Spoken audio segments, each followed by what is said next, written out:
Então, eu nasci em Belém do Pará e desde pequeno eu tenho uma relação com o cemitério, né, com o terror. Eu fui morar em frente a um cemitério e a partir daí meus irmãos me contavam histórias de terror nesse...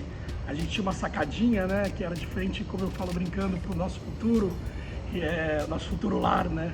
E aí eu sentava lá e aí e meus irmãos contavam histórias de terror, e aí tinha todo aquele ambiente, né? Para eu, quando pequeno, não me assustava, né? Eu achava curioso e dava medo, assim, eu tinha medo, lógico, era pequeno, mas tinha mais curiosidade de ver aquilo, de encontrar aquilo, de estar percebendo aqui esse universo, né?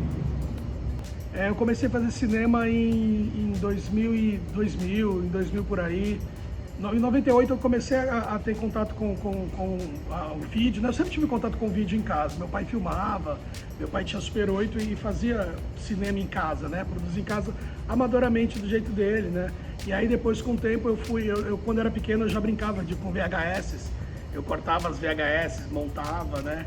E aí não imaginava isso, mas aí depois quando eu era adolescente eu tive contato com teatro, e aí do teatro eu fui para o cinema e comecei a produzir filmes, e junto com o Curta Santos, né, que começou no começo de 2000, eu venho produzindo desde 2000 até hoje.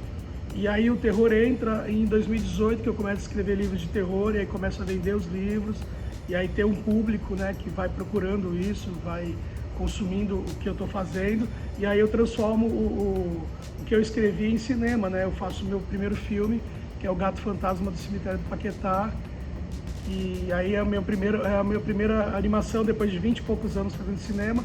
Aí eu entro no cinema de terror, eu entro nesse nicho, né, nesse mundo, que é um universo, né, que é o universo de festivais no mundo inteiro, é o universo de festivais no Brasil também, cada vez cresce mais, né, o terror, o gênero, né, e a gente já foi para 18 festivais e já ganhamos 7 prêmios, né, nos 18 festivais, e ele está indo, né, cada vez está chegando mais longe, né, acho que quando a gente transforma nosso sonho e nossa arte, né, em produto e consegue chegar até as pessoas, até os festivais e ter esse feedback é muito legal. A história começa em 1900, quando uma senhora com o nome de Maria da Badia, dona de um gato preto, é sepultada no cemitério do Paquetá. O cemitério foi fundado em 1854 devido ao aumento populacional da cidade e à falta de espaço na igreja do Valongo, onde eram enterrados os mortos daquela época. Sempre gostei das lendas e acho que contribuíram pra caramba, né, para eu poder fazer cinema por conta acho que cinema são histórias, né, a arte em geral a gente conta histórias, né, mesmo num quadro ou num filme ou numa foto, né, a gente está contando uma história. E as lendas sempre me preencheram, né, as lendas brasileiras, né, principalmente do lobisomem. Então, aí tem várias lendas, né, brasileiras que a gente vai conhecendo, vai buscando, né? E o Brasil é rico, né? Muito rico em histórias, né? Em lendas, né?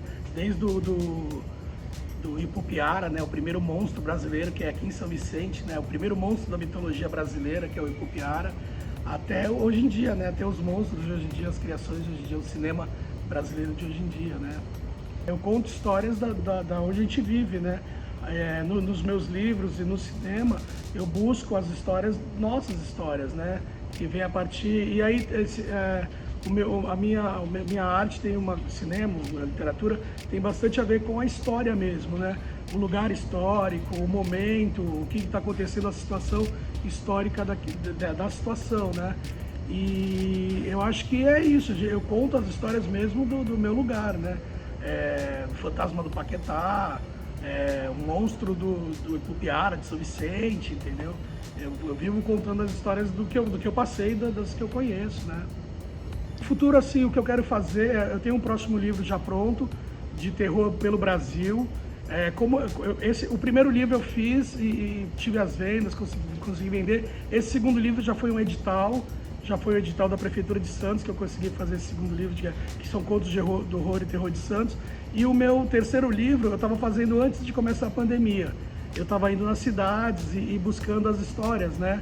Eu fui para Belo Horizonte, eu fui para Goiânia, um amigo meu foi para o Maranhão tirar fotos, outro foi para Porto Alegre. Eu consegui fazer o registro dessas histórias, né? Levando as pessoas e indo também buscar essas histórias, né? E esse meu livro vai sair ano que vem, um livro de terror sobre o Brasil, sobre histórias de terror do Brasil. E eu quero continuar, né? Eu quero tentar algum stream que possa patrocinar. A gente está buscando isso, né? Nos pitchings e tal. A gente está buscando vender essas histórias de terror para criar esses 13 histórias, né? Essa série com 13 ainda é uma coisa por vir ainda. Eu ainda estou vivendo o momento do filme, né? Do filme do gato, mas já estou pensando nos próximos passos, né? Eu acho que o meu grande lance agora é construir um repertório de histórias, de livros, né? E caminhando pro cinema, né? E indo aos poucos, né? Até, quem sabe, uma história virar uma grande história, né? Ter uma grande produção. É isso que eu espero, que as pessoas vejam, né?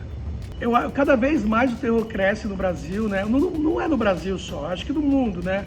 Os streams cada vez alimentam mais o terror, o suspense, né? O horror. E no Brasil é incrível, né? Como cresce, quantos filmes vão crescendo, né? Tanta gente legal fazendo terror e tanta gente que a gente nem conhece que está produzindo também, né? E é o grande momento do terror no Brasil, né? Teve a Expo Terror antes da pandemia e agora vai voltar de novo, né? Eu acho que essa volta é importante também de ter as pessoas procurarem o terror e se encontrarem, debaterem, né? Eu acho que cada vez tem muitos festivais bacanas de terror pelo Brasil, né? Tem muitos festivais acontecendo, então eu acho que é o momento das pessoas irem buscarem, né? Se tem esse nicho, se tem esse público, eu acho que os artistas que produzem isso vão conseguir viver disso, né? Vão conseguir pegar essa fatia de público, né? E construir essas histórias. Mas eu acho que é o grande momento, eu acho que no mundo, né, do terror. Eu acho que depois de grandes catástrofes, depois de grandes pandemias e tal, o terror sempre surge, né? Como surgiu depois da guerra, né? O terror alemão, né? O expressionismo surgiu depois de uma guerra. Eu acho que depois de uma pandemia também, eu acho que vai crescer muito mais essa busca pelo obscuro, pelo desconhecido, pela morte. A gente esteve tão perto da morte durante a pandemia, durante o Covid, que eu acho que é esse lance. O lance do terror é o mistério da morte, né? E se a gente quer saber o que é isso, a curiosidade leva a gente para esse caminho, né? Do desconhecido, do sobrenatural, do terror.